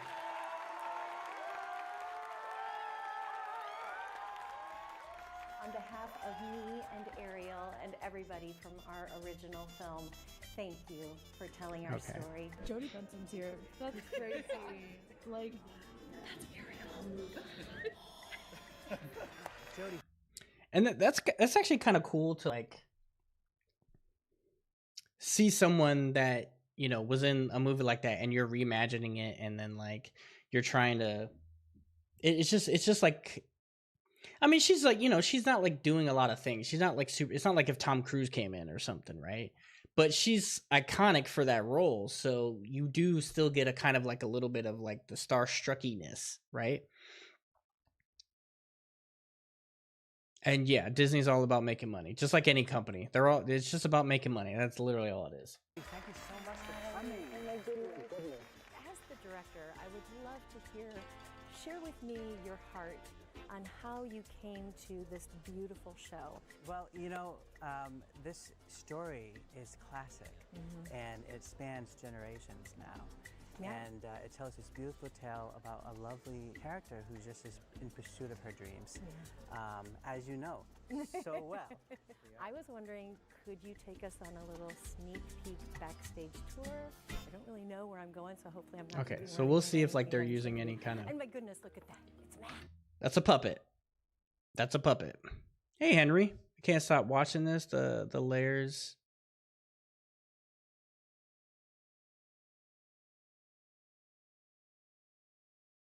In the what? In the I don't know what that's. Are you talking about this?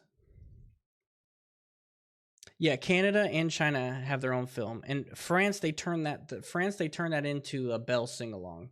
So they don't have that anymore. So I think it's a Belle sing-along. But yeah, they used to have it kind of like that, yeah. So we have our first puppet for the show. So they're utilizing real people, at least on this one, and a person controlling a dog and stuff like that. So Look how cute he is. Hi, Max. I'm so happy to see you. Hey, here is our friend Chris. Chris is the puppetry master, the puppetry director. Yes. Tell me about Max. Max is new. Max is new and he's excited to be playing along with us on this version of the show.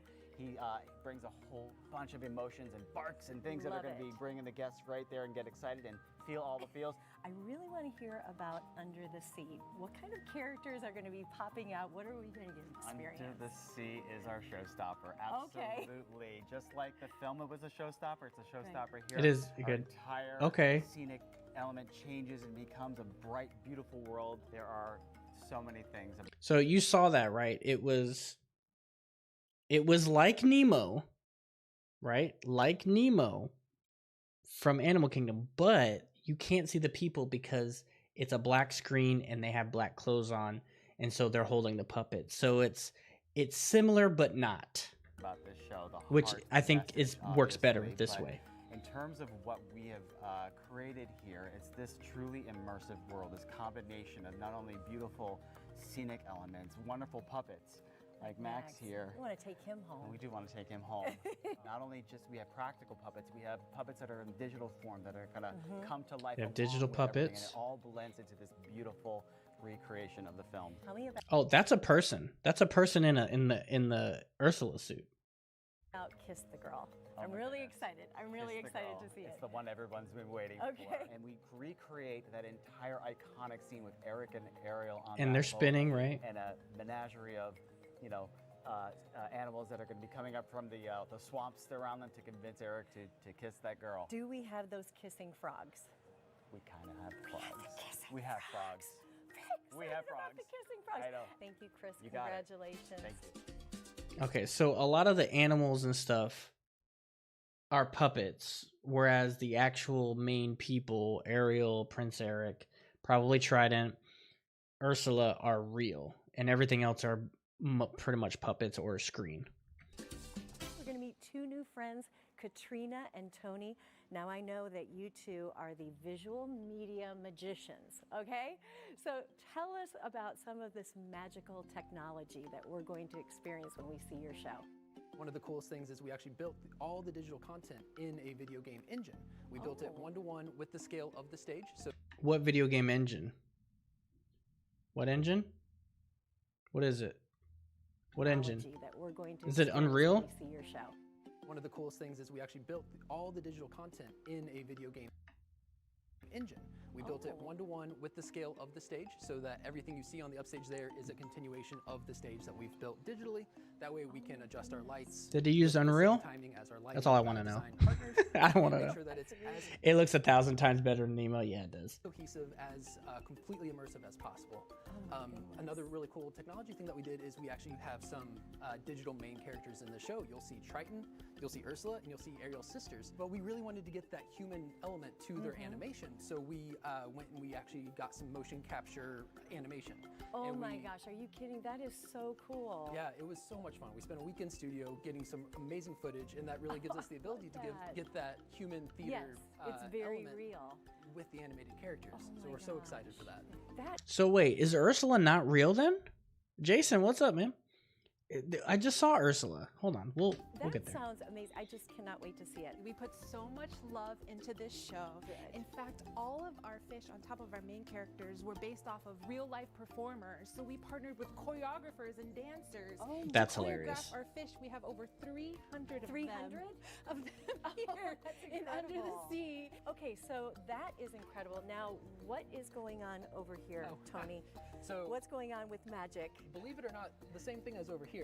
That's just what I am looking at when I'm doing all my work. So all this madness that you see, each fish, octopus, every single animal in the scene. Sea creature. They're all my best friends. All of your just best to let you friends. know. Okay. They all have all these little sprites because they are also generating particles. We wanted to make it so that every single fish in Under the Sea, when it moves, it's emitting bubbles because it's under the sea. That makes sense. Tell me about the arrows. Is that their pattern of traffic? That's just or where their bubbles are going? Where the bubbles are going. Yep, you got it exactly right. I am a visual magic maker. I'm figuring this out. Okay. And if you look at the material, it's the same exact material as the actual puppets. We actually took a puppetry class with Chris, and we learned about the nuances of how they move. And then we also got 3D scans of the actual puppets and then recreated them with our team of 3D modelers and artists. So a lot of time and attention was put into recreating these materials so that we could try to be as They look pretty cool. As one-to-one. Ursula looks like a massive puppet with a puppeteer inside. That's what it looked like. But then they said they have a digital. So maybe they're using both. Maybe they have Ursula in a puppet and then like in a person. And then when they have to, they put her as digital. Like maybe when she grows or something. One as possible. So if you pay attention to Ariel's grotto, you'll see lots of who's its and what's its galore. Gadgets and gizmos? Yes, aplenty. Okay, I gotta have plenty. Yes. Definitely. Well, then we're gonna have, as guests, we're gonna have to see this show like 25 times. I've got Alexander, who's the art director, right? Yes. And Sarah, you are the concept artist and the illustrator. It's wonderful to meet you both. The grounding or the focus comes from Ariel. Well, thank you so much. Yes. I appreciate that. Did they tell you to say that? Yes, they did. Okay. All right. I'll pay you later. To tell a beloved story that everybody knows and new generations want to experience, how do we see it in a fresh and new way? And the fresh and new way is to look at it from Ariel's eyes. Put yourself into the shoes of or into the tail There you go. of a teenager and understand, like, how does she see the world? How is she experiencing? She's collecting all these things and trying to become part of this world that she's imagining, doesn't quite know what each object is for, what it does, but she's collaging it together and creating like an image board of what she wants her life to be, the world that she wants to be a part of. Yeah. Everything on the proscenium has been super specially crafted, and we put it together to tell not only the story of Ariel, but also lean into this really cool mixed media collage, because that's what teenagers do. I've actually got a special surprise. Oh, I love surprises. So this is a piece of embroidery that I did. You made this yourself? That then we printed out very large on the proscenium. Isn't that gorgeous? Look at that. Oh my goodness, Sarah, this is incredible. You are so talented. I love how you created this magic, and now we get to enjoy it. You know, we have a nod to some of the concept art from the film, some of our favorite look moments. At that. She's gorgeous. I love that ponytail. I wanted to say that. And as we continue down this way, we've got all sorts of additional textural details. I do like how they have like the little bit of like little details inside like the actual border of it. Looks pretty cool. Okay. All right. I'll allow it. It's good. All right. Yeah, we'll see. Lots of glitter. Never enough. Lots of glitter. All of these different textures have a lot of meaning. One of the wave textures is actually the texture of my parents' dresses from my parents' bridesmaids dresses from when they got married. So there's a lot of personal meaning in everything. I love that. Hey friends, so the cast is ready, and it's time to do a show. So it's time. I can't She actually got to see a full show. Okay, my friends, here we go. It's our sneak peek. So this is the first time to go all the way through. it is today. That's exciting. Today, yeah. Oh, here we are.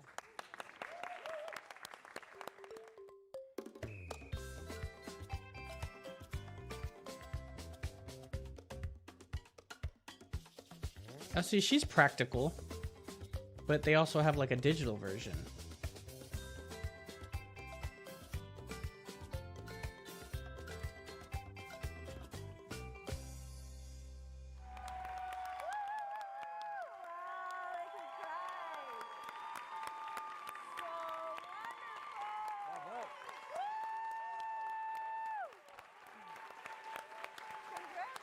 Oh my goodness, thank you so much.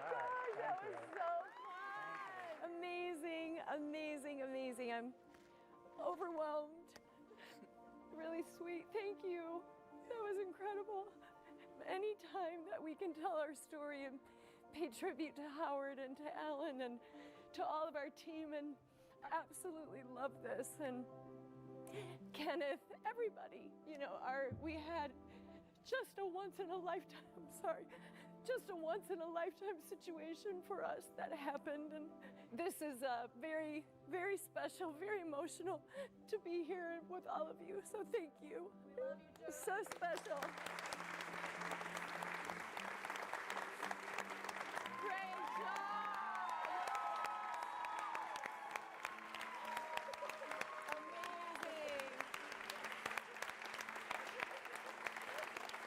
Amazing. Amazing to all of you. All of you. Thank you. Wow. Woo. Okay. Okay. Woo. That was an emotional ride. Oh my goodness. See you under the sea? Okay, yeah, I mean, yeah, we gotta see the show. Just don't cry on camera. Actually a piece of the stage. Oh my And the whole gosh. cast got together and signed, and we would be honored if you would be part of our mission. Ah, you make me cry. That is so sweet. Are you kidding me? I would be so honored. All right, here we go. Whee. And of course. All right, who's the forger in the group? Let's go ahead and sell some Jody Benson signature. Thank you so much. That's so special. Thank you. Thank you. Thank you. I appreciate that. That's so sweet. I'm going to bring you. Okay. So yeah, it looks like a cool show. Okay, we got a cool show we can go to now. Just I'll try not to cry though. Yeah, I'm sure it'll be pretty cool. So you know, it's a Little Mermaid story. So I just want to see like how they do things and how everyone takes like how their version, you know, how they utilize the version that they want to create and everything. So that'll be kind of cool. So that'll be, again, that'll definitely be a copyright thing. So look at that, man. We're just like, we're pretty much done with everything, I would say, honestly. Just to, but there is something actually I did want to check out. Okay, hold on, guys. Hold on. This is important, okay? We have Spider-Man Noir trailer. It's a teaser trailer. He does say that. AB does say that. There's a teaser trailer, okay? Let's watch it. We're gonna watch it. Okay?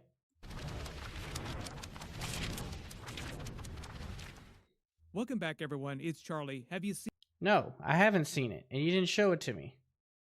What are you doing? You didn't even tell me.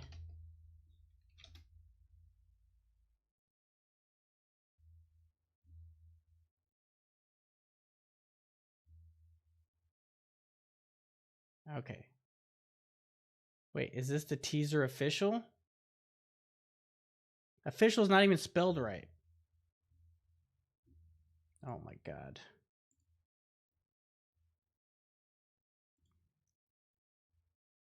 I don't want to have to watch it on...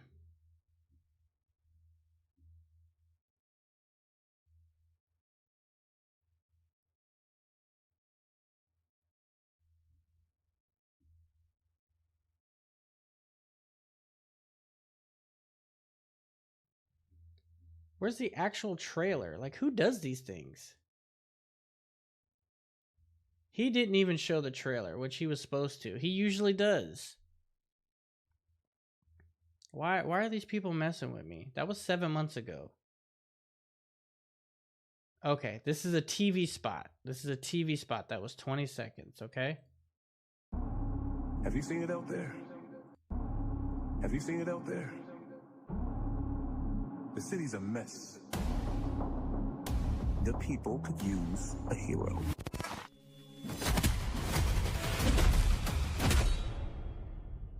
I hope they find someone.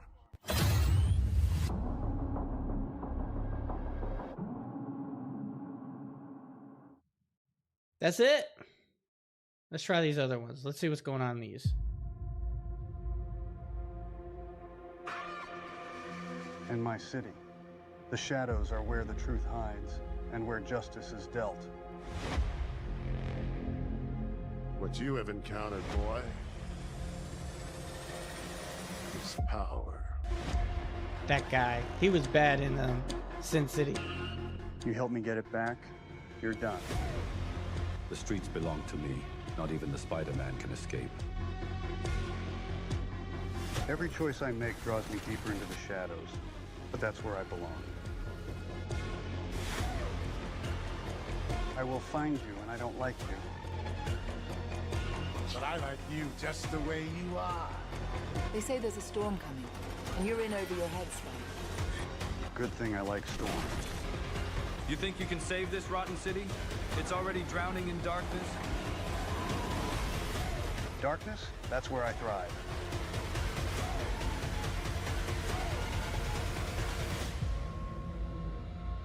I don't even know if that's a legit trailer. That was 7 months ago. Have you seen it out there? That was 7 months ago. You know what that looked like? That looked like a combination of Sin City and like just chopped up things that they did.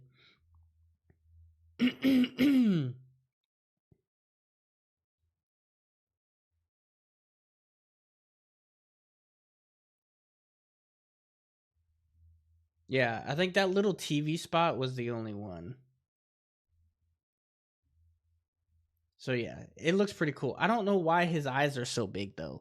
Why is his eyes so big? Look at that. Why is his eyes are just, they look like that. Black and white. Dude, the black and white is going to be dope because Sin City was an amazing movie. Sin City 2 was all right, but Sin City 1 was amazing. Now, there were parts of Sin City 2 that I did like, but the original Sin City, oh man, it took that black and white and it was amazing. So we have Spider-Man Noir coming out, man, which I can't wait. It looks amazing, and I can't wait to watch it.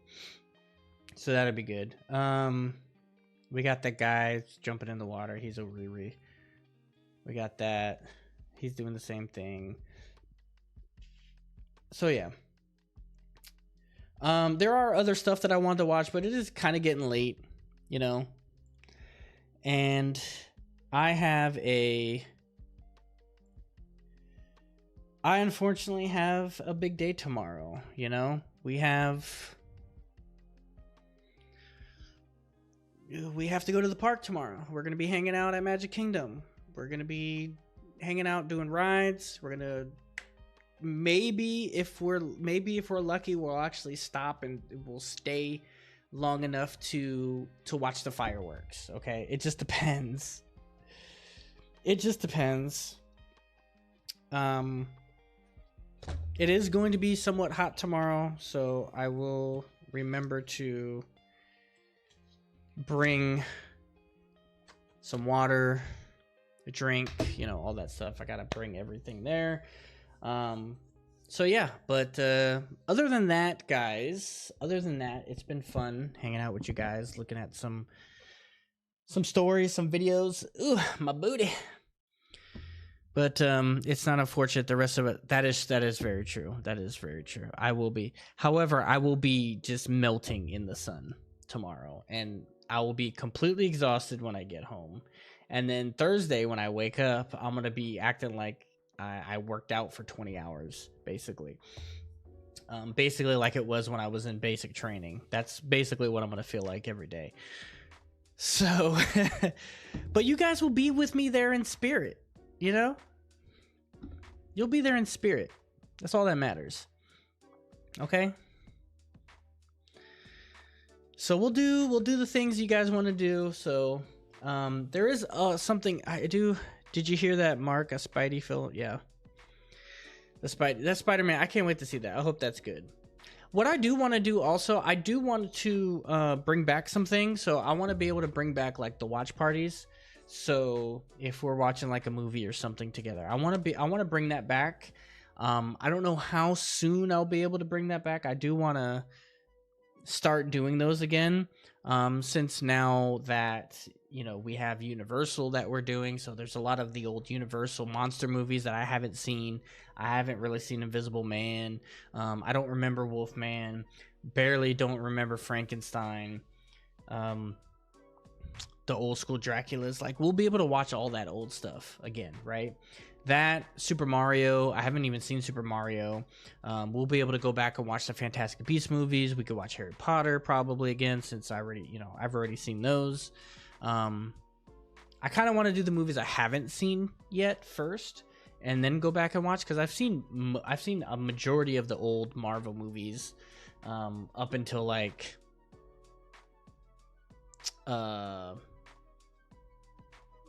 the Multiverse of Madness, maybe Doctor Strange or Spider-Man No Way Home, like up until around there. I haven't seen Loki season 2. I haven't seen Ant-Man 3. I don't know why I watched Thor 4 before those other ones, but I did. I haven't watched the Marvels but to be fair, some of those movies I probably didn't, I can already tell I probably won't like them, but we have a lot of those newer movies that we haven't seen, like Ant-Man 3 and those things, but I want to be able to bring those back. Star Wars Marathon, we can watch the old school, the new school, the preschool, whatever school you want. We can watch all those. So yeah, there's a lot of stuff that'll be on the plate, You wonder if Disney Plus has a watch party feature? It doesn't. It doesn't.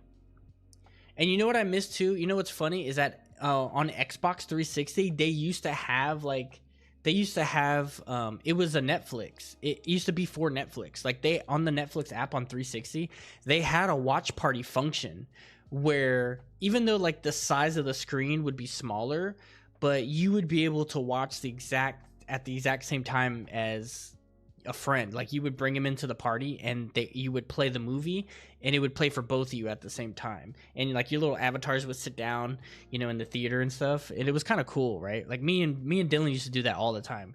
We would sync up our 360s and we would just do a watch party, and we would sit there on Xbox chat, and we'd just sit there chat and just like watch. We would watch the Star Trek. I think we would watch the Star Trek, the original, and we just sit there and watch and just start talking, eat, do whatever, just mess around. It was fun. I used to like those like actual like syncing watch party type applications to where like everything would, sync at the same time, right? But I think what I'll end up doing is I'll put it on the screen. I'll have it probably blurred out a little bit, or have it superimposed with like my image or something. I'm not sure what. It's probably not going to have sound to it. It'll probably more than likely be subtitles though, but I'll at least like have it somewhat on the screen so you can at least kind of see what's happening. But yeah, so I'm still trying to figure that stuff out. I do have it kind of set up to where I could technically do it now. I have the green screen in the back, so I'll be able to kind of like just have the space, here. And so I want to get doing that again. So I want to be able to do that again. Other than that, maybe we'll play a game or two. Maybe we'll go back to playing Planet Coaster 2 for a little bit, since it is theme park related. We'll build our park and have all these cool things or whatever, and we'll overcharge for drinks, so we'll make it just like Disney. Coincidentally enough, there's actually a YouTube channel that I saw that actually has he like legitly recreates Disney World. Like, it's super crazy.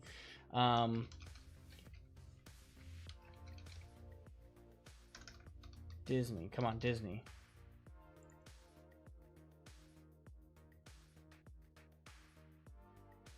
Yeah, here it is. Let me show you. Heyo, my Planet Coaster friends, Johnny 5 Alive here, and welcome back to Look at this guy. episode of Park Spotlight. And in today's video, we're going to be looking at Walt Disney World Magic Kingdom, created by Banecat. So stay tuned and let's check it out. So this is not the exact guy, but you could literally do that in Planet Coaster. It's crazy.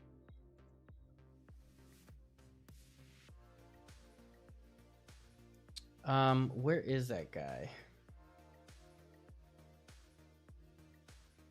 He did a really good job too.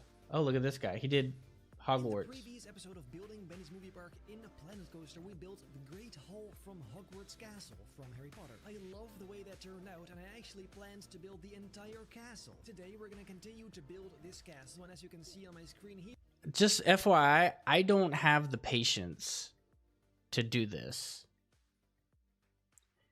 Maybe not the patience. I don't have the time. I don't have the time to do this. I only have like a couple hours, if that, usually, after work. Weekends, I might have a little bit longer time, but also there's 50 million things I'm doing. I'm freaking over 40 years old, okay? I know I don't look like that, but there's other things I do, unfortunately. I wish I could just spend here all day just like gaming or, talking to you guys or something, pretty far. Let's get straight to it. But look at it. I want to see. Other than that, it's pretty much the same. I guess let's just grab these layers and put them. What else you got? And you won't believe what the angle after doing aspects are a little bit tedious. I want to see. This is kind of the same exact. He's still working on the actual Hogwarts. He's not even doing. Where's the one guy? Golden. There you go. That is weirdly accurate for the amount of time I spent. I want to see this now because oh, here he is. This is the guy. This was 6 months ago on Planet Coaster. This was Planet Coaster, and he did Disneyland. And he literally recreated it down to a T.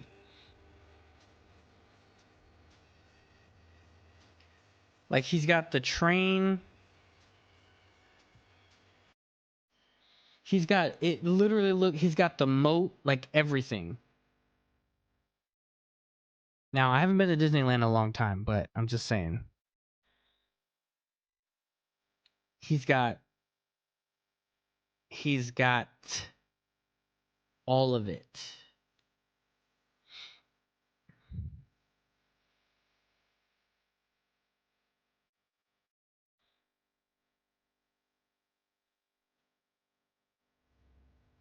Look at that. He's got the bridge. He's got the small castle. Like, even what's funny is that the bobsleds are bigger than the castle. That I always think that's funny. He's even got like the little things on the top of the building, like the exhaust and all that. He's got Jungle Cruise. Like, this guy puts in work. It's crazy. He's even got the trams.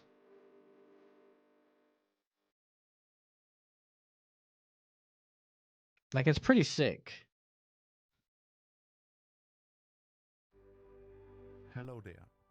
Today is a very special. Hello there. Like, this guy is doing work.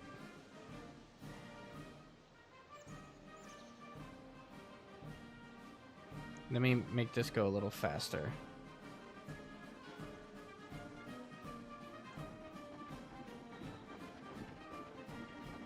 And you can tell it's very similar to Disney World too, because they have the same, somewhat of the same entrance.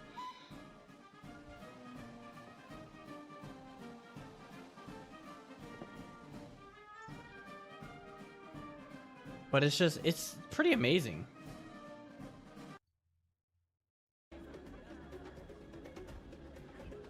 He's got the little jungle cruise over here.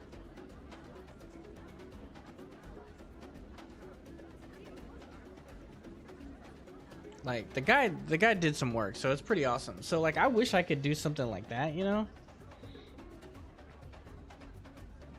Let's check Fantasyland real quick.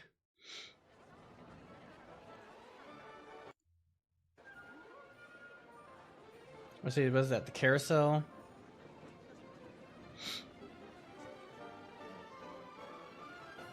You got the carousel, you got Dumbo back there.